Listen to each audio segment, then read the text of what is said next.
দেখুন, জোসেফ হেলার বেঁচে থাকলে হয়তো আরেকটা ক্যাচ-22 লিখে ফেলতেন, কিংবা আব্বাস উদ্দিন থাকলে বলতেন ফান্দে পড়িয়া বগা কান্দে রে। এনসিপিআইয়ের 20 জন সাংসদের এখন ঠিক সেই রকম অবস্থা। আপনাদের মনে থাকবে 14ই জুন, মানে আজ থেকে ঠিক 73 দিন আগে এনসিপিআইতে মিশে যাওয়ার সিদ্ধান্ত নিয়েছিলেন তৃণমূলের লোকসভার 20 জন বিদ্রোহী সাংসদ। একেবারে খোলাখুলি এনডিএকে সমর্থন। এনডিএর বৈঠকে একেবারে প্রথমের সারিতে, প্রধানমন্ত্রী নরেন্দ্র মোদীর সঙ্গে ব্রেকফাস্ট, ফটো সেশন, গল্পগাছা, মুখ্যমন্ত্রী শুভেন্দু অধিকারীর সঙ্গে বৈঠক, মধ্যাহ্নভোজন, কি নয়। বঙ্গ রাজনীতিতে প্রবল গুজব ছিল যে 21শে জুলাইয়ের পরে নাকি সরাসরি বিজেপিতেই তারা যোগ দেবেন এবং একটি মন্ত্রিত্বও পেতে পারেন। কিন্তু সে তো দূরের কথা। 73 দিন পরেও তারা আজ অবধি আলাদা ব্লক হিসেবেই স্বীকৃতি পাননি। এই প্রেক্ষিতে গতকাল সুপ্রিম কোর্ট তাদের বক্তব্য জানতে চেয়ে নোটিশ করল, আর তারপরই লোকসভার সচিবালয় থেকে 7 দিনের মধ্যে তাদের জবাব চাওয়া হলো। এটা যদি অশনি সংকেতের প্রথম অধ্যায় হয়, দ্বিতীয় অধ্যায়টা তাহলে শিবসেনা 2 গোষ্ঠীর মধ্যে মামলাতে সুপ্রিম কোর্টের বিচারপতি জয়মাল্য বাগচির একটা পর্যবেক্ষণ। মাননীয় বিচারপতি বাগচি যেখানে বললেন যে পরিষদীয় বা সংসদীয় দলের সংখ্যাগরিষ্ঠের সিদ্ধান্ত নয়, রাজনৈতিক দলের সিদ্ধান্তই শেষ কথা। সব মিলিয়ে প্রশ্ন একটাই, এই মুহূর্তে এনসিপিআইয়ের 20 জন সাংসদের কি শাখের কলাতের হাল, নাকি না ঘরকা না ঘাটকা? বিশ্বনাথ চক্রবর্তী কি বলে? সুমনদা, গতকাল যে সুপ্রিম কোর্ট যে রায় দিয়েছেন, সেই রায় চূড়ান্ত নিশ্চয়ই নয়। তাতে কিন্তু অনেকগুলো অভিঘাত আমি দেখতে পাচ্ছি।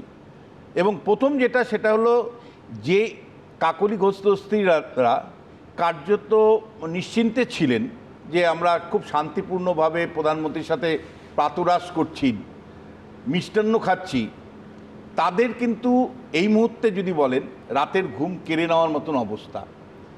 এনসিপিআইয়ের অবস্থাটা অনেকটাই না ঘরকা না ঘাটকা। কেন এই কথাটা বলছি? তার কারণ এনসিপিআইয়ের 3 জন সাংসদ ইতিমধ্যেই তারা বিজেপির সাথে যুক্ত হতে চাইছেন না বলে দিয়েছেন, এবং এরা মূলত মুসলিম সাংসদ। কারণ তারা জানে যে সংখ্যালঘু মুসলিম এলাকার থেকে জিতে যদি আসতে হয় আবারও বা দায়বদ্ধ থাকতে হয়, তাহলে বিজেপির সাথে জয়েন করলে তাদের কোনো ভবিষ্যৎ নেই। ফলে এই মুহূর্তে কিন্তু 2/3 মেজরিটির এই দাবিটাও কাকলি ঘোষদস্তিরা করতে পারছেন না। তাহলে সেই অবস্থাতে সুপ্রিম কোর্টে পরবর্তী সময় যখন এই নিয়ে হবে, শুনানি হবে, তখন তারা কিভাবে প্রমাণ করবেন নিজেদের যে সংখ্যা 2/3 মেজরিটি তাদের সাথে আছে। 3 জন সংখ্যালঘু মুসলিম সম্প্রদায়ের প্রতিনিধি সাংসদ, তাদের অবস্থার যে বদল ঘটেছে তার পরবর্তী পর্যায়ে কিন্তু পরিষ্কার যে 2/3 মেজরিটি কাকলি ঘোষদস্তিদার, রচনা বন্দ্যোপাধ্যায়দের নেই। এই অবস্থায় কিন্তু তাদের দুশ্চিন্তা কয়েক গুণ বাড়ালো। কারণ না বিজেপিতে সরাসরি যেতে পারবে, এনসিপিআই যেতে পারবে কিনা, অর্থাৎ তাদের জয়েনিংটাই, তাদের মার্চটাই লিগালি চ্যালেঞ্জ হবে। দ্বিতীয় যে বিষয়টা আমি বলবো, যে দেখুন ইতিমধ্যেই কাকলি ঘোষদস্তিদার থেকে শুরু করে রচনা বন্দ্যোপাধ্যায়, এদের জনগণের কাছে কিন্তু হিউমিলিটেড হতে হয়েছে। তারা হয়তো দলবদল করে বেঁচে গেছেন, কিন্তু দলবদল করে বিজেপি শিবিরে বেঁচে গেছেন, পাতরাস করেছেন, সবই মানলাম, কিন্তু মানুষের চোখে তারা ইতিমধ্যেই কিন্তু অনেকটাই নিচে নেমে গেছেন। মানুষ কিন্তু কোনো মতেই মেনে নিতে পারছে না যে আমরা যাকে ভোট দিয়ে জেতালাম তারা আমার রায়টাকে বাজারে বিক্রি করছে বিজেপির কাছে বা এনডিএর শিবিরের কোনো একটা ছোট অনামী দলের কাছে। এটা সাধারণভাবে মানুষ মেনে নিতে পারছে না। এমনকি তৃণমূল বিরোধী মানুষ তারাও কিন্তু এই পুরো ঘটনাটা মানতে পারেনি। বিজেপি ছোট্ট উদাহরণ দিই, জগদীপ বাসুনিয়াকে সস্ত্রীক শিফট করতে হয়েছে রাতের অন্ধকারে, পালিয়ে যেতে হয়েছে। ফলে সাধারণ মানুষের কালকে সুপ্রিম কোর্টের রায় আসার পরে সাধারণ মানুষের কাছেও কিন্তু তাদের গ্রহণযোগ্যতা, কাকলি ঘোষদস্তিদারদের গ্রহণযোগ্যতা আরও নিচে নামবে। কারণ সুপ্রিম কোর্ট জিনিসটাকে যে খুব বেশি ওনাদের পক্ষে এই মুহূর্তে অন্তত নিচ্ছে না, সেটা পরিষ্কার। দ্বিতীয় যে বিষয়টা, যে অভিষেক বন্দ্যোপাধ্যায় 2 মাস আগে কিন্তু স্পিকারের সচিবালয়ে বা স্পিকারের কাছে চিঠি দিয়েছিলেন। এটা অনেকে মনে করে নিয়েছিল কাকলি ঘোষদস্তিদারদের শিবিরে যে চিঠি যাই দেখ না কেন বাবা, কিছুই হবে না।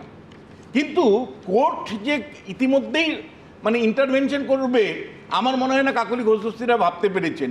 সুমনদা, আমি আপনাকে বলছি যে একটা পর্যায় পর্যন্ত মনে করা হতো যে অ্যান্টি ডিফেকশন আইনে চূড়ান্ত রায়টা এবং স্যাংটিটিটা লেজিসলেচারের কাছে থাকবে, স্পিকারের কাছে থাকবে। কিন্তু আমাদের দেশে একের পর এক ঘটনার কনটেক্সটে সুপ্রিম কোর্ট কিন্তু 2020 সালে মণিপুরের যে ঘটনার কনটেক্সটে মণিপুরের স্পিকারকে সুপ্রিম কোর্ট বলে দিয়েছিল 3 মাসের মধ্যে তোমাকে রায় দিতে হবে। একদম।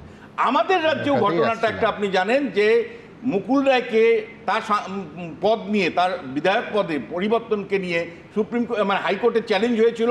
হাইকোর্ট তার পরিষ্কার তার এই অবস্থান বদলের কনটেক্সটে তার দল বদলটাকে অবৈধ ঘোষণা করে দিয়ে তার সদস্যপদ খারিজ করে দিয়েছিল, যদিও সুপ্রিম কোর্ট পরবর্তী সময় স্টে অর্ডার দেয়, ফাইনাল অবস্থান কিছু নয়। কিন্তু কোর্ট কিন্তু চুপ করে থাকছে না। কোর্ট পরিষ্কার এই যে দল বিরোধী আইনকে অপব্যবহার করে রাজনৈতিকভাবে ব্যবহার করে যারা করছেন তাদের প্রতি যে কোর্ট নজর রাখছে এবং সময় সময় ডাইরেক্টিভ দিচ্ছে। নর্মালি সুপ্রিম কোর্ট বা আদালত সাধারণত আইন বিভাগে হস্তক্ষেপ করে না, এটাই রীতি, সংসদীয় ব্যবস্থা এটাই নিয়ম। কিন্তু সংসদকেও গরিমা রক্ষা করতে হবে, শাসক দলকেও গরিমা রক্ষা করতে হবে। যে কায়দায় এনসিপিআই গঠন করেছে বিজেপি, একেবারে মন্ত্রীর বাড়িতে, ভূপেন্দ্র যাদবের বাড়িতে রাজ্যের মুখ্যমন্ত্রী সেখানে উপস্থিত, প্রধানমন্ত্রীর বাড়িতে গিয়ে আবার সেটাকে রিঅ্যাফার্ম করা হচ্ছে। ফলে সব মিলে যেটা মনে করা আমরা দেখতে পাচ্ছি সুমনদা, যে খুব পরিষ্কার এর মধ্যে একটা অনৈতিক রাজনীতি আছে। এটা আপনি বলতেই পারেন যে বিজেপির জায়গা থেকে যেটা বারবার বলা হচ্ছে যে আমাদের দেশের স্বার্থ গুরুত্বপূর্ণ।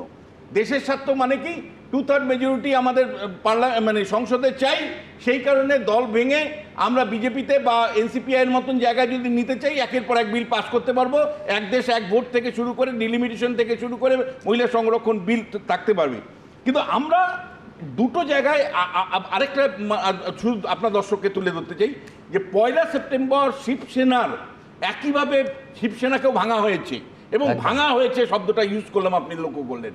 কারণ হলো নরেন্দ্র মোদী যে কোনো মূল্যে 2/3 মেজরিটিতে ঢুকতে চাইছে, পেতে চাইছে, সেই কারণে শিবসেনাকে যে কায়দায় ভাঙা হয়েছে সেখানে যদি রায়টা একটু এদিক থেকে ওদিক হয় তাহলে কিন্তু আমি বলছি এই এন্টার 20 জনকে নেওয়ার প্রশ্নে সুমনদা নরেন্দ্র মোদী, অমিত শাহ তাদের প্রশ্রয় ছাড়া তো এটা সম্ভব হয়নি, শিবসেনা ভাঙাও সম্ভব হয়নি বা এনসিপিআই গঠন করা সম্ভব হয়নি। তাহলে পরিষ্কার আমি কিন্তু বলছি ধাক্কাটা কিন্তু গিয়ে কেন্দ্রের সরকারের উপর পড়বে। এবিপি আনন্দ, এগিয়ে থাকে, এগিয়ে রাখে।